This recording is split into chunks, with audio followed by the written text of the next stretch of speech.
What is going on, everybody? Welcome into another episode. Of course, we had to take a little quick hiatus because of the holidays, but I'm glad to be back. Just real quick, Mythic Man, how was your holiday? And of course, I'm joining with you, man. But how was your holiday? It was pretty good. No complaints. What about you? You end up doing anything? Yeah. Two holidays, split it between my wife's family and my family. So I had a lot of food. One in the afternoon and the other one at night. So it was cool to kind of chill, sit back, eat some food, and watch some football. But we're here to talk about the Cardinals, right? Now, obviously, this last Sunday, the Cardinals fall to the Rams 37-14. We're going to dive into that game here and exactly how we feel. Now, we both kind of are content creators from our own rights, right? We cover our favorite team, the Arizona Cardinals, and I'm so curious to figure out what your thoughts are in this game and how I feel about this game. And of course, we're going to be talking about the future and not just the future of the organization, but I think we still need to also talk about the coaching staff and the decisions that are being made. Everything's on the table. The gloves are off today. So we're going to go ahead and deep dive into it today, ladies and gentlemen. If you guys haven't done so already, subscribe to the Big Red Pod here on YouTube and smack that like button here if you guys haven't done so already. But let's get started here. Mythic, let's start off with you here as always. What were your thoughts here on Rams versus Cardinals over the weekend? So this is a game coming in that I thought we genuinely had a shot of winning.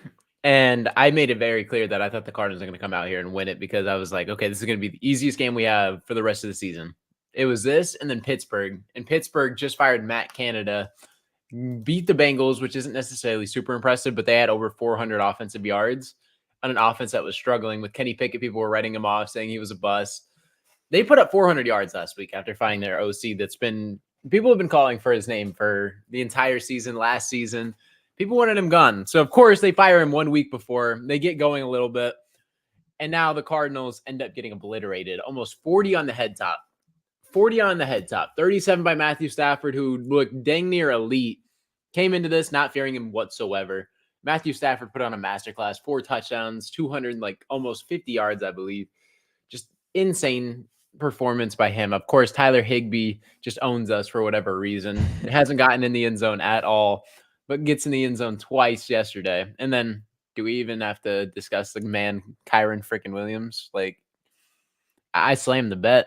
60 Yeah. yards was what it was. 62 and a half Good. yards. Slammed it instantly. Good. Saw it. I just needed Greg Dortch to get 3 more yards, but, never happened. Yeah. Kyron Williams got it by double, though. So I knew. He almost had like 200 yards eclipse. He might have had 200. He had like 61 yards receiving, Yeah. and then 100. I think it was 140. He had. But these are his best 2 games. His best 2 games were against the Arizona Cardinals this season in his entire career. I'm pretty sure. Over 140 yards in each of them, just Crazy. absolutely abysmal. Didn't get in the end zone, but Matthew Stafford put up 4 touchdowns. Our run defense, abysmal. Offense couldn't get anything going. Play calling was atrocious. Penalties were flying. It's just everything that could have gone wrong felt like it got wrong. I don't know if you feel the same way, but just everything was bad. There was no bright spots in this game at all. Jalen Thompson had a pick, and it was like, cool, that's cool. We're down 21-8 now. And then Matt Prater's field goal goes in at halftime. We get flagged. It's like, oh my goodness. It's just the momentum after that was just pure downhill. And then our first drive coming out was penalty after penalty after penalty after penalty. And it's like, gosh, dude, we need something. And we just couldn't get that something. I don't know how you're feeling, but it's just everything it felt like was just bad. Yeah, no, I agree with that. I agree. It sucks, man. Although you were a little bit more optimistic about this game than I was heading into the season, because I said this before, and I've said this many years. It's not just like started this year where it's hard for me to choose the Cardinals beating the Rams because history tells us that we never do good against the Rams. I just don't know what it is. Sean McVay has had our numbers. The Rams own the Arizona Cardinals, and it sucks to have that mindset. But if the Arizona Cardinals can't prove that they can win on a consistent basis or even making it 50% shot, it's hard for me as a Cardinal fan to come out here and say, oh yeah, we're going to beat the Rams, because we're seeing the same things over and over again. But we're seeing Sean McVay absolutely outcoach whoever the heck our coach is, whether it's Gannon or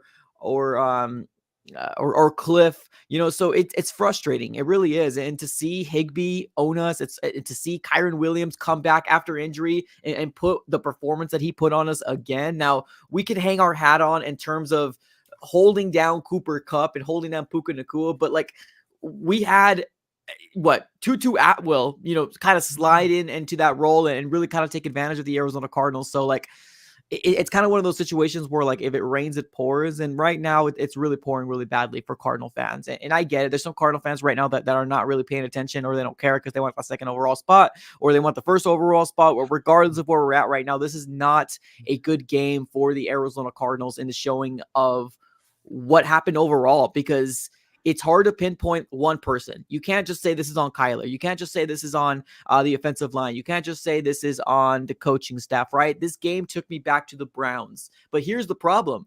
We have our franchise quarterback back, so we shouldn't be dealing with any more of these games, but we still are dealing with these games. So now we're having some fans coming out here now questioning the coaching staff, questioning Drew Petzing and Kyler Murray and everything that comes along with the season. So it's tough, man. I'm so tired of losing to the Rams. I really am. I do not like any LA teams. I've been born and raised here in Phoenix, Arizona, and I've been taught in my blood to not like LA teams. And it's just one of those things where we got beat. They own us, and Yeah. it sucks.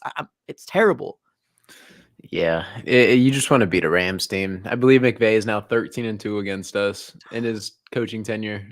13-2. That's crazy. Well, since 2019, the Cardinals, whether with Kyler or not with Kyler, we're 2-8, and then we're 2-9, including the playoff loss. So we won twice and we lost 8 times, and then including the playoff loss, we're 2-9. So like it's bad, man. It's Kyler Murray has not had very, very good success against the Rams. And I've heard this on our local radio station earlier this morning that I don't know, maybe Kyler just fears AD. Maybe just fears Aaron Donald that much. I don't know. He just doesn't play great whenever we play against that defense or that Aaron Donald led defense. I don't know what it is. I truly don't, but it's very frustrating as a Cardinal fan. Truly is. It's crazy. I don't know why the Rams defense is turning up the way they are. They held Seattle to like 16 points last week. Like they'd shut them down completely. Geno Smith looked abysmal. That offense was just nothing. And they have a lot more talent than we do. But that Seattle offense was just shut down. The Seattle defense is just way better than ours. So obviously they kind of had a better battle than us, and Seattle kind of let them in the game with penalties. But it's crazy that for But some reason this Rams defense is like actually good, and they traded like one of their best players in the offseason. Well, here's the thing too. I remember talking about heading into this stretch here, right? We had the Texans, the Rams, and then the Falcons. Or I obviously said it wrong, and not out of order. But this was supposed to be the stretch where the Arizona Cardinals had some sort of momentum. We're leaving Game 3 of Kyler Murray at 1-2.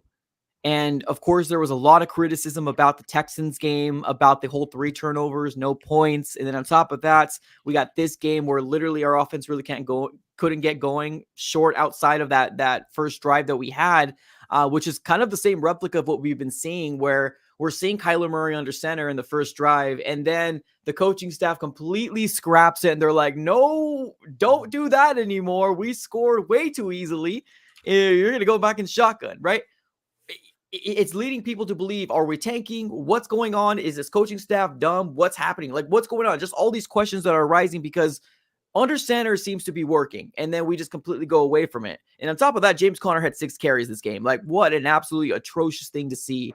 What were your thoughts here of Kyler Murray under center in shotgun, James Conner, 6 carries? What are your thoughts? There's a lot that kind of sticks out. Like James Conner getting 6 carries is kind of wild. As soon as you saw Amari DeMarcado getting those like chump yards at the end of the half, it's just things started like trending in such a weird direction. Like I get we're getting blown out. And speaking of getting blown out, I was confused why Kyler was playing so late in the fourth Thank quarter as you. well. Thank I you. don't understand why Kyler was playing so late in the fourth quarter. Why are you even risking him? And then it looked like he was banged up after he took the sack. So I'm like, why Yep. is he even playing in the first place? Like I made a comment while I was live. It makes no sense. Why is he playing if you're down so much and the game is just so out of reach? And you're playing backups anyways. You know, Michael Carter was getting a lot of reps towards the end of the game, getting a lot of touches. And it makes no sense why Kyler was even playing. And then you have James Conner getting 6 carries in the game total. I mean, 4.5 yards a carry. Like he was having a solid game on the limited touches he got. But like, I don't understand. Like the whole game plan makes no sense. That first drive was easy. You weren't able to captivate anything outside of that first drive. Like after that, everything was just dead stalled. Penalties were Yeah. flying. Offense couldn't move. And You had one of your best players getting 6 touches, and the offensive line was just terrible, right? Yeah. So, I mean, like I get it. The run defense for the Rams is crazy. They always have had a good run defense with Aaron Donald. Obviously, it's going to be very difficult to run the ball, but you have two dynamics. You have James Conner and Kyler Murray. Kyler Murray helps you extend plays, get outside of the pocket with a quarterback, right? That gives people on the defense eyes to put on somebody else. He's a threat. And then you have James Conner, who you hand the ball off 6 times to. James Conner shouldn't get anything under 12 carries a game. Yeah. And if he gets 12 carries a game, then it's like, if you're dominating in the pass, that's fine. But like 6 carries, unacceptable. It is. The only thing I can think of in terms of like going back to the whole Kyler Murray thing, why he was playing so late, the only thing I can think of is the fact that like he probably didn't want to be pulled out. He wanted reps, but like I feel like as a coach, you need to put your authority hat on. You need to put your authority pants on and say, no, this is for the best interest of the organization. We need you for these next 5 games. There's nothing here. There's nothing here. Unless the coaching staff was like, okay, Kyler Murray, do whatever you want, pat your stats, make this look like a better game than it actually is. Because literally we should have only had 8 points. I've told you this before. I do not count garbage points. I don't count them. And we had a garbage touchdown by Greg Dortch doing this. A one hand too small. Too small. I'm like, bruh, like to me, I get it. I was reading the comments because I kind of went a little off on my stream yesterday. I was like, why are you even celebrating? Look at the scoreboard. And people were like, yo, he's celebrating because he's a 3rd stringer, 4th stringer, and, let him have his flowers. Okay, I get it. But, like, Greg Dortch isn't the tallest dude in the world. Like, just take your points and walk away. I don't know. Like, it is what it is. I don't like the celebration when we're down so bad. Like, it's just, I don't know. I don't think it's a good look. What are your thoughts? Maybe I'm just overreacting. I mean, I don't mind it, but it's crazy. It's crazy calling someone too small down that much. I'm not gonna lie, because like all they got to do is turn around and point at the scoreboard. And I'm not a hater, but like it was a crazy catch, right? One hand just tucks it, snags it, doesn't lose possession. Insane catch. It's fair to celebrate. I But mean, it it's was a not even like nasty he's catch, even but playing it's like like a CB1. He was obviously playing backup. These are I'm pretty sure backup. Aaron Donald was out at the time. Oh, yeah, nobody So, was in. We're not even talking about CB3. We're probably talking about CB4. We don't know who the guy he was covering. So, I mean, it is what it is. I'm going to I continue. mean, he's still an NFL player, though, at the end of the day. So he mossed him. It's crazy, though, celebrating down that many points. So I did say this when I was streaming. I was like, okay. Like, all he has to do is turn around and point at the scoreboard, and it's like, it shuts you up. Yeah. But, I like Greg Dortch, crazy catch. So shout out to him. But, eesh, that scoreboard at the time was looking crazy. I can't lie. I agree. No, I agree. All right. So I'm done talking about this game. I truly am. Look, Oh, literally, yeah. we're beating a dead horse at this moment. The Cardinals are who they are, right? We knew what they were. And it's very frustrating talking about the same thing over and over again. So let's talk about something different, right? Let's talk about the elephant in the room. And I think the future of the Arizona Cardinals is what I really want to talk about. Right now, we're sitting with the 2nd pick in the NFL draft. And then the Texans lost, which is good. And now we're sitting with the 17th pick. Right now, where is your mindset going? I'm not saying pick a player, but where is your mindset going right now at the 2nd and the 17th? I would say Marvin Harrison, number 2 still. And then we need a lineman, either O-line or D-line. We can't see this run defense look the way it is. Like, you're not going to win a game when you have average running backs in the NFL pop off for 150 yards, 120 yards. Devin Singletary looked elite. Kyron Williams has looked elite. McCaffrey obviously is elite and did more damage. I'm pretty sure he had 4 touchdowns. You have to be able to stop the run to win games. And if you don't have a defense and they give up almost 40 points, you don't have a chance, right? Like Seattle was in a low scoring game because they have a good defense or a solid defense and was able to hold the Rams. And they just played them last week. Matthew Stafford had 1 touchdown, 1 interception. We played them. They almost put up 40 points. And it's like, no matter if the offense struggles or what, we don't have the talent to compete. The Rams defense has been solid all season long, held Seattle. But what in the world? What are we going to do when our defense just lets people just gash us? And then I don't want to talk about the game that much either, but our receivers are so small. Yeah. We have like 5'8", 5'9", 5 whatever. Without Michael Wilson, We have nothing. We Yeah. need a big body receiver, right? Look at what Kyler did with DeAndre Hopkins. People are, oh, he needs DeAndre Hopkins. Well, no, duh. Like, yeah, of course he's going to need DeAndre Hopkins, right? You need talent, and you gave him a good receiver, and the offense starts flowing, and it's like, okay, cool, I can target this guy constantly, right? Because he's going to win his matchups. He's going to win his matchups. He's a big body receiver, and then you can get other people involved after that. But you can't just have a bunch of 5'8" people running on the field and just like, oh, yeah, this is going to work. Like, you have to get them in space. Yeah. It's not like they're going to go make contested catches or you can put him on a slant and it's a 1-on-1 or whatever, someone on his backside, and he's going to come down with it every time because he's a big body receiver. This is what he does, right? He can just square up, catch it, possession, boom, 8 yards. Can't do it. You have to get people in space. You have to get people separation. So, and they're not physical enough to go ahead and win off the line every single time. They might have the speed to. We have a bunch of speedsters, but that's not their game. You got to get them in space. So I would say prioritize Marvin Harrison Jr. Go ahead and get that big body receiver. Pair him with Michael Wilson. And if you want Hollywood Brown, obviously there's a lot of X receivers right there. But I feel like Hollywood could run in the slot. And then I don't know who's out there for the D line.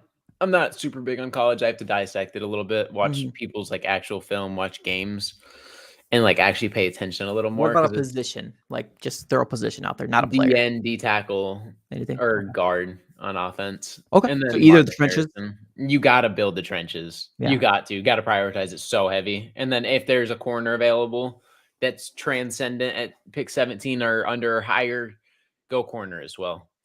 But you got to get something. The trenches are killing us. Killing on both sides. And it's hard not to look past that.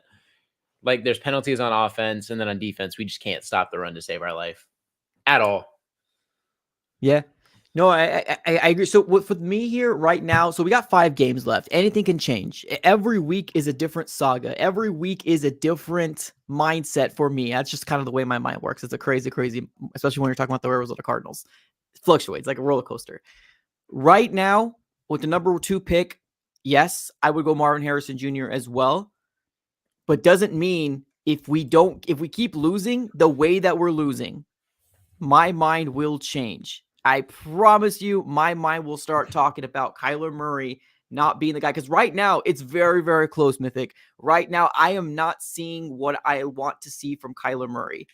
And this is not just talking about this year. We're talking about years of Kyler Murray, 2019. He's like 1 win against the Rams. That's not going to cut it. That's not going to cut it for me. And for the people that make the excuses out there that he's never got weapons, come on. Come on. At one point, we had Zach Ertz. At one point, we had DeAndre Hopkins. At one point, we had AJ Green before he didn't turn around, right? They were good wide receivers. They were weapons out there. We didn't accomplish very much other than the 7-0 start, which is, I don't want to take anything away from it. It's a really good start. But like, that's really all. That was the peak of what it is. So right now, where I'm standing, yes, I would say Marvin Harrison Jr. at number 2, and then number 17, either cornerback or somebody in the trenches. I'm completely cool with that as well. Just really depending on the people available. But I'm so close. I'm so close. If Kyler Murray cannot get this fixed with these 5 games, it's going to turn here in a heartbeat. I promise you, because I am not convinced that this young man is going to be. I'm not even a young man. This is 5 years. This is 5 years of Kyler Murray, and he put a performance on like that. I don't know. I think the excuses for me are getting thrown out the window. What is your take on that? Do you think I'm being too harsh? I feel so, but I feel like everything is like I understand the frustration from everybody. I do. But like there's genuinely like not much talent. Obviously, I wanted to come out and win this game, be competitive. Yeah. I want to win games. Like, don't get me wrong. We were in games in the beginning of the year, and then things towards the middle of our season got really bad, really, really bad. And we were just so stale, just unable to do anything. And we were getting remnants of what we were at midseason. We'd put up a good first drive, and then outside of that, just go cold.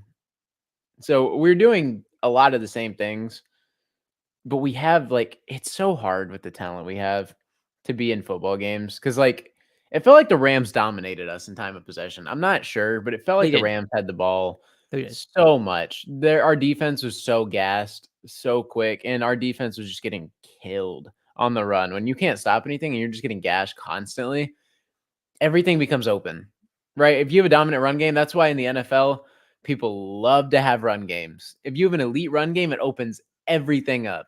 The play action becomes open, then the defense has to commit and bite down. and then everything is open. Then Matthew Stafford, obviously, I wasn't coming into this like, okay, he's going to come just sling the ball. He had a run game, and it's Matthew Stafford. This is a quarterback who's won a Super Bowl. Yeah. Won a Super Bowl. One of the receivers on the team won Super Bowl MVP. Who got him the ball? Matthew Stafford. Matthew Stafford won that game. He was a big reason why. He comes over first year, wins a Super Bowl. So he starts gashing us, and then we're just getting diced. And then the offense, it seemed like penalties couldn't get things going. Like there's just nothing we could have done. And it literally felt like we were just so worthless. Like we didn't turn the ball over, but James Conner getting 6 carries. Like I don't understand. Kyler threw the ball 47 times. Why are we running the ball 6 times? I get the Good Rams have a punter. great defense and Aaron Donald's in the middle, but you can't go in there as a head coach and just be like I get it. It'd be different if James Conner had like 2 yards a carry. He had 4.5 on 6 touches. Like, what are we doing? Like, it felt like everything was stuffed in the backfield, and James Conner would just run to the perfect hole, execute it perfectly. The blocking would set up late in the play, and he'd bounce up for 6 yards. And then we just call him 6 times? 6 times? So I don't really understand that part. There's a lot of question marks that I had in this game. I'm not going to lie. But the Kyler, like, I'm like, obviously, this game doesn't like solidify, like, oh, Kyler's the guy. Like, I get it. Because Right. it looked like he got hurt as well towards the end, which is one of my biggest concerns with Kyler's injuries over everything. Like, his play in the field to me is fine when you surround him with talent, but I don't understand a lot of things in this game. And one of them is a lot of coaching. There's a lot of coaching in this game that just never made sense to me. Like, I don't understand how we go off that first drive and then just completely shift away from everything. Why? Like, what are we doing? I Yeah. don't get it. Well, here's the thing too. I mean, with the whole situation that we're living in right now, where okay, so this is kind of where my mind is right now, and I wanted to upload this thing, but my system is here crashing here on my end, so I'm gonna have to just read it here. Shout out to Tyler Drake here from 98.7, the local radio station here. Basically, this is how our offense operated. Now, we've talked about this before. Our defense can't do we can't depend on this defense, especially we just lost Kaiser White as well, right? And we heard Jonathan Gannon say, "Oh, we think we have pieces to kind of come in here and slot in." But I get it. What else are they supposed to say, right? But this is what the offense has done. Okay, this is what the offense did. And you tell me, is this fair for our defense to come out here and save the day when we know our defense isn't our best suited people out there, right? So this is on a tweet from Tyler Drake here. So first drive, 5 and 7, it resulted in a touchdown. Second drive, 3 and out. Third drive, 3 and out. Fourth drive, 0 and 4 because we went on a fourth down. Didn't work. Fifth drive, 3 and out. Sixth drive, 3 and out. You tell me right now that that's a franchise quarterback? You tell me right now that we can't blame Kyler Murray because what is the defense supposed to do? You're 3 and outing every single time. These guys can't go out here and sit. They can't sit down and drink a cup of water because your offense cannot get it done. And this is with the franchise quarterback. My thing is like basing it off last week because the NFL is very week to week, and the Rams Right. seem to be getting on track right now. And Seattle, who is currently, I believe they're in the playoffs with the record of 6-5, if I'm not mistaken. They're like a wild card team. If not, they're You like said the really Seattle? close. Yeah. I think they might be. Yeah. I think they're a wild card team. And the Rams beat them, right? They held them to 16 points. They held us to 14.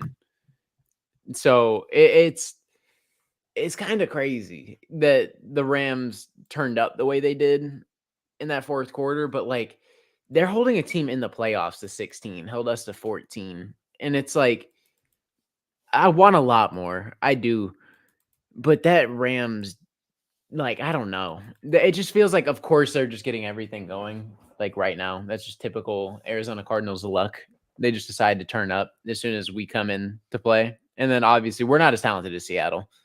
Not even close. We don't have the receiver Seattle has in Tyler Lockett, Jackson Smith, and Jigba, and then DK Metcalf. And then we don't have Kenneth Walker in the backfield. And then we don't have who's their tight end? They have Noah Fant. I think we have a better tight end, but like they have so many weapons on that offense, and their offensive line is better than our offensive line. Our offensive line is So fell let me off ask you the board. this. Roster, take away the record. Are we a better roster than the Texans? E- I'd say I don't know. I don't want to say yes because it's kind of tough because I really don't think we do. But like, Okay. there's certain positions where it's like we definitely have a better player. Like Buda Baker, I would say is better. Eeh. Are we a I'd better say roster than the Rams? no, not at all. I feel like In the what Rams position kill do you us. not think we're a better where? Like Receiver, receiver? running back, I would say is pretty close in terms of. Well, I don't know. I think James Conner's been pretty elite, but running back, offensive line, tight end, I would say we have a better one, but it's close. Tyler Higbee's not a slouch. And defense, they almost have everything better than us. Like we have maybe Buda Sure. Baker, and that's about it. Maybe Jalen Thompson. Are we a better roster than the Falcons? I wouldn't say so. I feel like the Falcons are just dumb. The Falcons have so That's much fair. talent. That's The fair. Falcons have so much talent. Like it's ridiculous. That's The fair. Falcons just don't know what they're doing. Like Bijan Robinson plays like every other week and like gets like actual touches. They have Drake London, who's a first round pick, Kyle Pitts, and they just don't know how to utilize them. So I would say the Falcons are way more talented than their record shows. They're just dumb. Like Arthur Smith is That's fair. Okay, he's that's a fair. stooge. We both acknowledge that Bijan Robinson, Kyle Pitts isn't being used correctly, even Drake London. Okay, so the reason why I brought that up is because I'm a big advocate of any given Sunday. I'm a big advocate of you don't know what's going to happen this weekend unless we're playing the Rams, right? Unless the Cardinals are playing the Rams, and we know darn well it's probably going to be a loss. But you never know what's going to happen, right? We heard Dennis Garrett come out here and saying, I think I heard this here, and I wish I had the clip, but I heard it on 98.7 that he said things look different on the sideline in this game. There wasn't the juice. There wasn't the excitement happening in this game compared to the rest of the games. Now, we talked about this before. We've said this before that our defense has held their own for what they can do, right? But the moment we start seeing our offense not continuing to give what they're giving, they're going to start blaming each other. They're going to start pointing the finger at each other. They're going to go and start saying, well, why am I going to put my blood, sweat and tears if the offense can't get it going, right? And this was the screenshot I wanted to show you guys earlier here, right? Because this is very similar to the Houston Texans game when we scored a touchdown in the first drive, and after that, the offense was absolutely lethargic. It was terrible. This is what I'm talking about. I'm not convinced right now, Mythic. I'm not convinced that Kyler Murray is the guy. He's got 5 games to show me and the rest of the fan base. I'm just one person, and I'm fully aware of that. The rest of the fan base, he's the guy. And guess what? We got 5 games that I'm not even sure if we're going to get another win. The Bears might be That's a win possible. just because record-wise, but we all know the Rams just beat the Seahawks, right? This game is based on momentum. This game is based off of what we just did the week prior. Seems like the Arizona Cardinals are going in a downward spiral right now, and I'm not sure if Kyler Murray is going to be able to get his way out of it.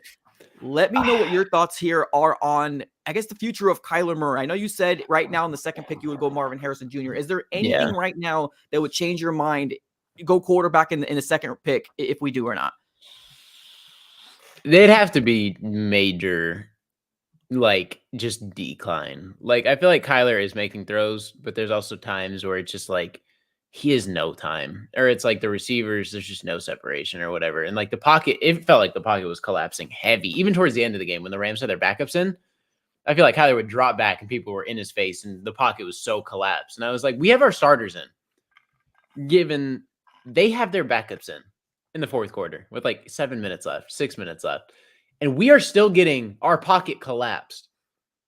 At the end of the day, we still have DJ Humphries, Paris Johnson, right? Like the interior of our line might be absolutely dog S. But why is the pocket collapsing? Why is the pocket collapsing? I got an answer. Because we keep playing in freaking shotgun when we shouldn't be playing in shotgun. That's why. It makes no sense. It makes no sense because Kyler Murray under center looks so good, right? Like I'm pretty sure he was in under center for the majority of the first drive, if I'm not mistaken, or he was in there a good amount. Why shift? And there was like, what was it? The Falcons game where he was under center. Why are we shifting? Why are we shifting? Is it a comfortability thing? Like, do you think it's like the best schematically, like whatever thing? Like, I don't know. I don't understand. Like, why are we shifting? And then I don't know. Like me personally, it's gonna take a massive decline.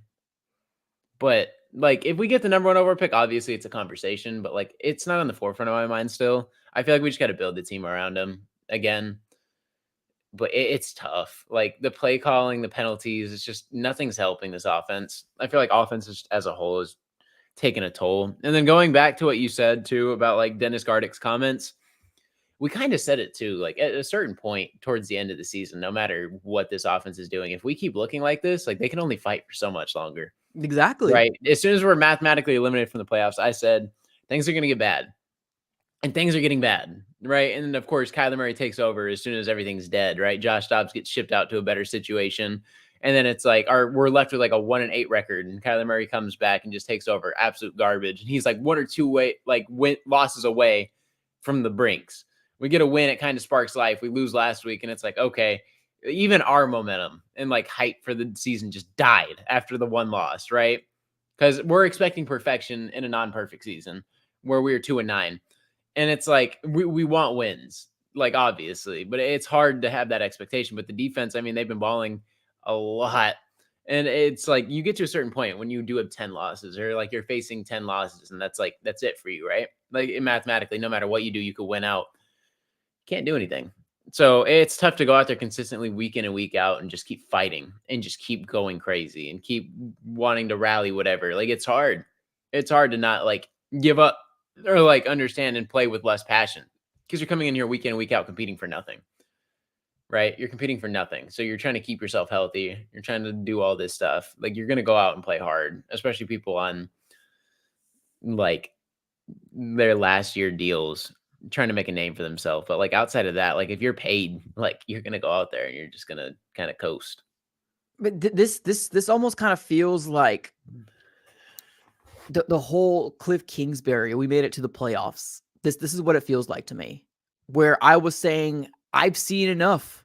No more Cliff Kingsbury is done, and everybody kept telling me we're in the playoffs, Mike. We're making progression, and then the year after, it's boom, just completely flat down.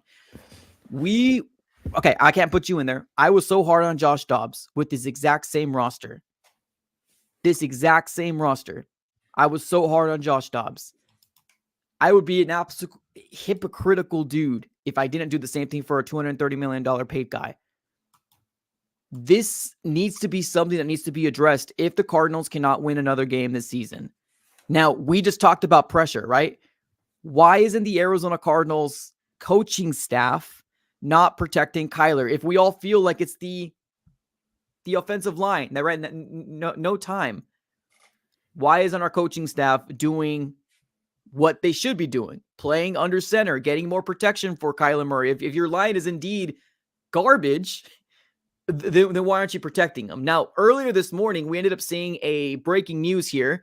But this team right here, the Panthers, are now the first overall. Obviously, it's not their pick. It is the Bears pick. Now, it sucks to be a Panthers fan because literally you got no first round pick. You have a franchise quarterback right now that's not looking the best. You have a second round guy, that CJ Stroud, that has his team in the brink of playoffs. And right now, I think they're in shambles a little bit more than us because we at least have 2 first round picks. So we got that going for us right now. But let's kind of shift this conversation here in terms of, do you think that if we continue to see no progression for this coaching staff, then this coaching staff can possibly be a one and done coaching staff? Or do you think, no, they're good? I don't think they'll get fired in the offseason. Regardless, I feel like a lot of people in the building kind of know what we are, what we were supposed to be. I mean, people were writing us off as getting no wins this season, 1 win. We already eclipsed that, which is crazy because the expectations were so low. I think on sports betting, it was like 2.5, right? We're like at the brink of like expectation of what Vegas thought. Like it's tough, but like this is kind of what the season is. Like we're just not talented, not anything. And then we came out and just, it's tough when we shock the world, right? You come out in your first 2 games, you should have won. And it's like, whoa, what happened? Like that's where all the fire was, right? Like, oh, they're writing us off. Let's go prove a point. Let's go prove a point. They're talking this much crap about us. Let's go ahead in here into the season with fire that we don't really have at 2-10 anymore. And that's just where we're at. It's tough. We just don't have the talent. And like you said, I mentioned this in my video too. We have 6 picks within the first 3 rounds. 6 picks within the first 120. That is a lot of talent coming to this team. And Monty hit on, I would say, like 80% of his draft last year. You're giving him this much draft capital to go and scout, and he's definitely scouting. We've seen him Yeah, tune that's into true. games. We've seen him pop into games, right? He's doing his job. I am a lot more optimistic for next year and the way Monty builds this team than I've been in so many years. Like, if we have all these draft assets with Steve Keim, I'm not sitting here excited. I'm like, okay, well, how are we going to mess this up? What kid are we going to take from a small school and then Chad have him play Willis. out of positions, right? And then you just come play him out of position. So I'm very optimistic for next year. I think we have the direction. I feel like we have a blueprint. It's just you have to execute, right? You have to go in this draft and execute, and you got to get the players you want to get. And I don't know if they're high in Marvin Harrison like we are. I mean, it's kind of hard not to be. The kid is generational. He's just looked insane in college. And I feel like he would be the perfect receiver for us. Obviously, when we had a receiver like Larry Fitzgerald, it was a lot easier for mediocre quarterbacks to come in and you have that target. So at least you have somebody where you're like, okay, this guy's going to be productive game in and game out. If Marvin Harrison can come in and just be anything, if he can be 60% of Larry Fitzgerald, that's a W, right? 60% of Fitz is better than 90% of the receivers of all time. So if we can just get a generational receiver, build the trenches, build the team, obviously you're going to have like $80 million in free agency. If you make cuts or whatever, we can get to 80 million. You can bolster, go sign a lineman and then go sign a corner or something, or go sign a D lineman and go sign something. You have so much money to go do something. There's no excuse next year not to be better, right? Obviously, if you don't want to compete for the playoffs, you just want to get better and not just splurge. That's fine. Save your money for later down the line. You got to make some moves. You got to bolster something, right? You got to draft and bolster, and you just got to figure it out. I don't know what that is. You have players like Chris Jones, who's probably not a fit here, probably wouldn't even sign here, but you have players like that in free agency. You have people on the offensive line, I'm not sure who they are, to build the team. Obviously, we have Hollywood Brown who's up for contract, but that's not going to take a ton of money. That's not going to take all of it. We can push that back, load it. We can do whatever. But we're going to have so much money built through the draft that I'm comfortable with where we're at right now. It sucks. I hate sitting here and just kind of expecting the same thing week in and week out and being blindly optimistic. I want to be like genuinely optimistic about a game. It's hard tuning into the same thing, just knowing the same result, but that's kind of just, it's kind of where we are. This is the expectation this season. I'm kind of aware of that. And like, I kind of like thought back to earlier in the season where it was like, okay, there's no optimism. And then we kind of got optimism through the season, of course. So then it's like you have a little more expectations and then there's no deliverance. So now we're sitting at 2-10. And it's just like the worst thing ever. I So hate it. so let me ask you another if question, because I remember 4 or 5 weeks ago we were talking about ifs the Cardinals are 2-9 or blah blah blah, right? And we're here now. So these are very, very possible if questions. If the Cardinals go 0-5, you're still not thinking quarterback. You're still thinking Marvin Harrison Jr. And we're still sitting at the second overall spot because the Panthers probably can't win to save their name alive. Nah. 0-5, you're telling me a franchise quarterback can't get you more than 1 win in 8 games? You're talking no quarterback? We have It $80 depends million because it to help depends out on in the his play line. as well. If his play is just so abysmal, then definitely consider it. But if you're not at the number 1, then it's tough. It's really tough because then I feel like there's no consideration. You just got to build. But like if you get number 1, obviously there's a consideration. You have to consider it. I mean, you have the number 1 overall pick. All the options are on the table. Like there's no reason to just like, oh yeah, this is it. If you have a chance, then yeah, there's a different story. I'm not saying that's the route that I would take, but like you have to have that conversation. Like it has to be like a genuine conversation. You got to dive in and look at everything. So I I mean, don't know. 1-2, it's literally one away. We're talking about a second draft pick compared to the first. Like it's literally 1 away. It's not like we're talking about 1-9. It's 1-2. Like I don't know. It's crazy. Like I don't know. Like this is what I think. This is what kind of bugs me about the fan base. And I'm not saying you. Obviously, me and you have a really good relationship here, but like it almost kind of feels like the excuses are being put here on an all-time high right now with Kyler Murray. This is not good Kyler Murray that we're seeing right now. This is bad Kyler Murray, not good. And obviously he's got 5 games to prove it. But the thing is that, like, if you can't win one freaking game, we got the Bears on our lineup, and you can't win one game, what are we excited about? Draft picks? But if our quarterback can't throw up the middle and he chooses to throw the ball deep on 3rd and 1, 4th and 1 every single time and doesn't learn, because he's been doing that since Cliff. It's not like this year is the same thing. We're just gonna recycle through more coaching stuff and keep blaming excuses. Like at the bottom line, I think the fingers are gonna point to somebody. And Kyler Murray's the one with the ball in his hands all the freaking time. I'm not saying I'm sold on a quarterback right now, but to me, if we go 0-5, I think still everybody's on the table. Second round or second pick or first pick. To me. I feel it. And here's my thing too with Cardinals fans it doesn't sit well with me because I feel like there's just such a hatred for Kyler between this fan base, because let me go and explain. We're 1-2 right now with Kyler Murray, right? You see the overall record in 2-10. You're going to put that on him. Josh Dobbs was the quarterback when we were 1-7. Clayton Tune went 0-1. Why are we just pitting everything on Kyler? Kyler's 1-2 in the games that he's been back. The season was over before he even took the reins. People are so lenient to give Josh Dobbs this short leash or the long leash. But as soon as Kyler comes back, it's just super short leash, right? The one game, cool. Prove it again. It doesn't matter. You won one game. It doesn't matter. You might have led a game-winning drive. It doesn't matter. And then Kyler Murray loses one game in this Arizona Cardinals team that's not talented like you guys told me. Remember when Josh Dobbs was the quarterback, this team's not talented. But when Kyler comes back, it's all his fault. Where's the same energy, though? I feel like the energy is disappearing, right? Kyler Murray's 1-2. I feel like the hatred, all-time high. And you see it, right? Like Josh Dobbs, everyone was so lenient and just like, oh, it's okay. Next game. And then he has like the worst 5-game stretch you could possibly have, right? He choked us 2 games himself. True. Himself. But out of nowhere, it's just Josh Dobbs. We're just giving him all this praise. Like, oh, but he's looked so good. Like, I get Kyler Murray's contract is there, right? Like, he's your franchise quarterback. You want him to come out here and win games. But this team sucks.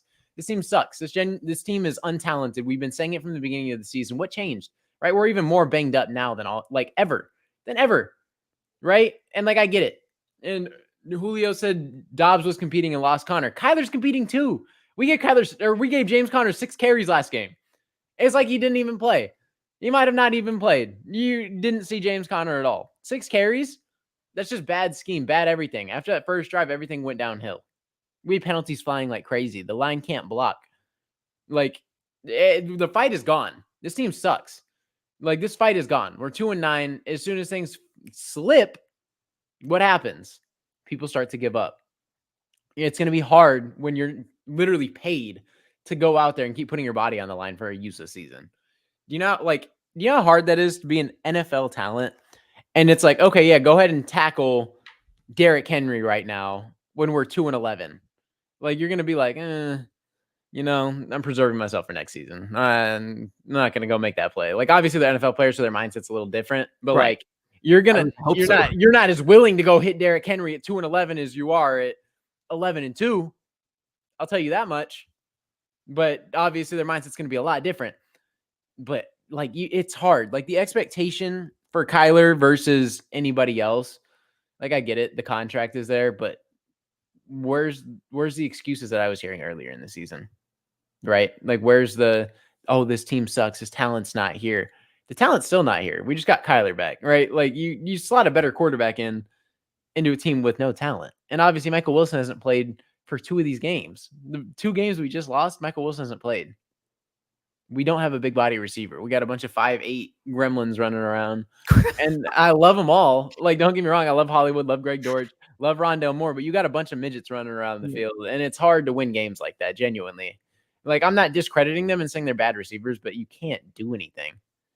Right? And like, I pulled up the Josh Dobbs stats, but people don't like talking about that.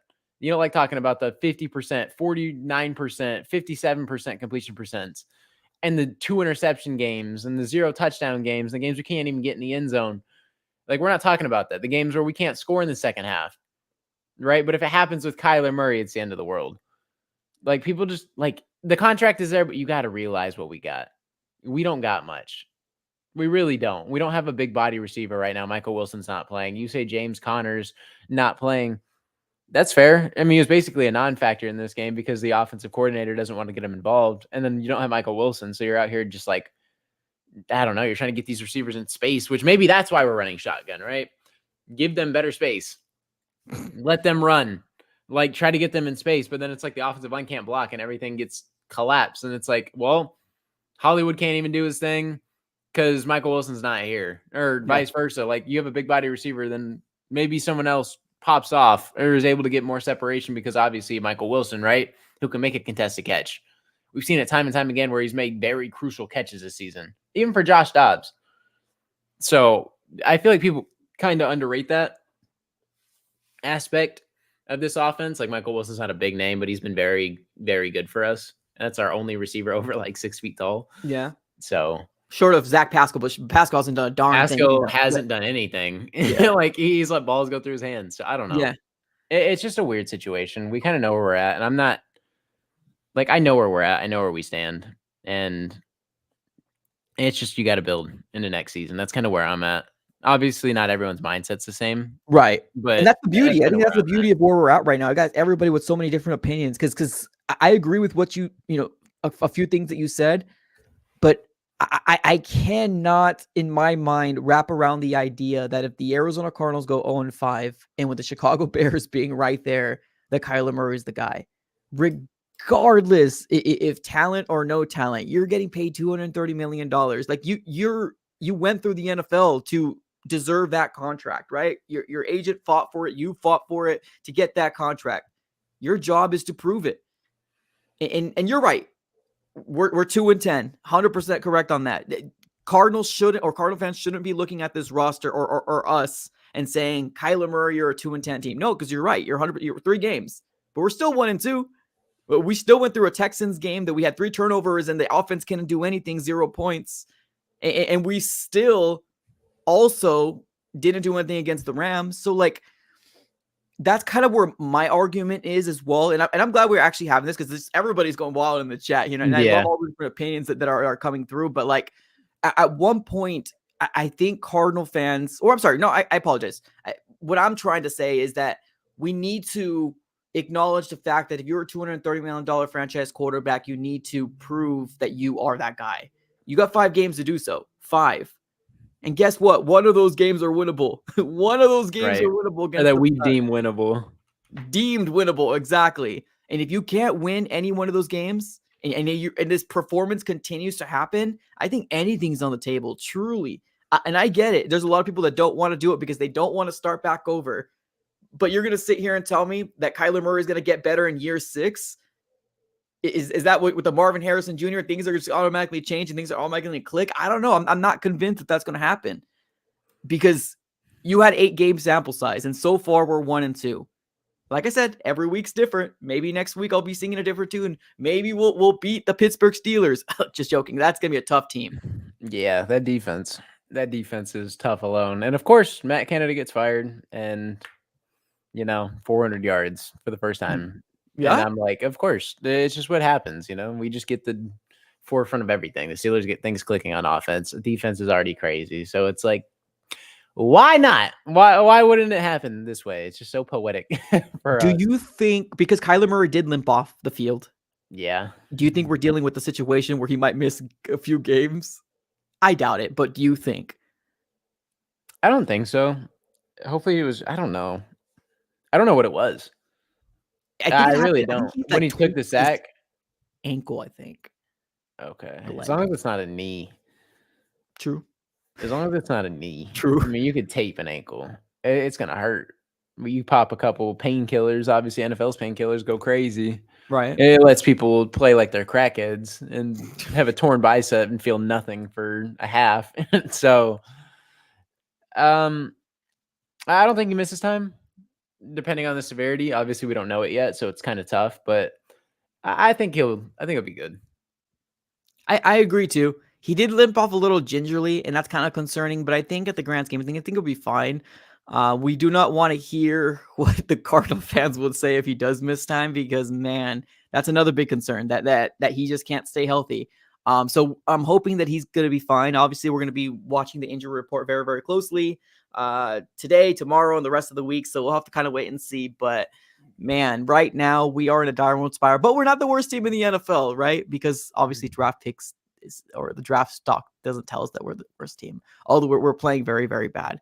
Yeah. What are your thoughts on Drew Petzing? Do you think we got a big leash on? I know we talked about Jonathan Gannon. We most likely don't think he's going to be moved off of, but what about Petzing if I this feel can't like get done? if anybody on this coaching staff is to get fired, I feel like it's Drew Petzing. Petzing? And I don't feel like it'll happen now. If it happens, it'll be next offseason because it hasn't looked great. It really hasn't. It You're talking hasn't about so not this coming off season, but the one after? or not offseason, midseason, sorry. Next year, Oh, if it next does okay. happen. Because I feel like they're gonna let him develop with Kyler. I feel like that's what it is. But I don't know. It hasn't looked good. It hasn't looked good for the last like 8, 9 weeks. Yeah. So I don't know. It hasn't looked great whatsoever. I don't know if that's lack of talent or what, but there's not much. And obviously it is hard to scheme when you have a bunch of 5 to 8 receivers, like I said. Yeah. It is tough in the NFL because you have physical corners on the Rams. The Rams are very physical. The Rams are way more talented than us. And you like maybe that's why we're going shotgun. Like genuinely, we don't have Michael Wilson for 2 games, and it's hard to run under center because like where's the threat? You have receivers on the outside. Let's say they press up. What are you gonna do? Like if you can't get behind them, then you can't really do much. It's just all speed at that point. Like they're not big physical receivers who can win off the line like that every single time. So maybe that's why we're genuinely running so much shotgun the past 2 weeks because we haven't had Michael Wilson. So there's no big target. And obviously, I Zach mean, Pascal can't come in here and transcend the offense. He's not better than any of the 3, but it's just a tough situation. I'm not J sure. yeah, JG said that like it all just kind of depends on the flow of the game, is what they ended up saying pertaining to like why we're seeing shotgun, but like I mean, they're not doing Kyler Murray any favors. Not at Let's all. call it like it is. They are not doing any favors at all for Kyler Murray, if that's indeed like the direction that they're going to do.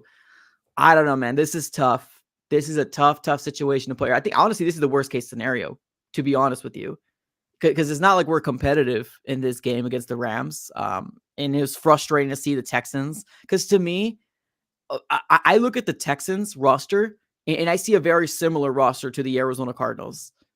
Truly, and I'm taking away the records.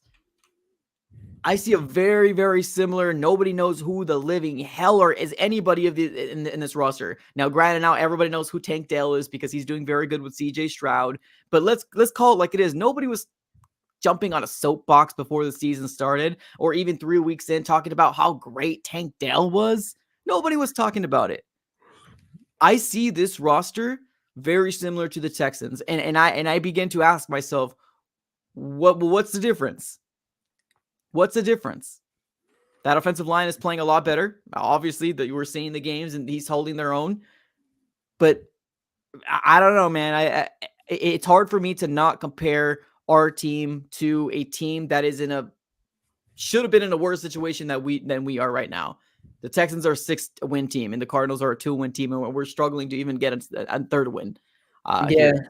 it is tough though when you do look at it. Like Kyler is coming off an ACL tear, and then he has only played 3 games. So then you see the overall record, and it's kind of hard not to just like.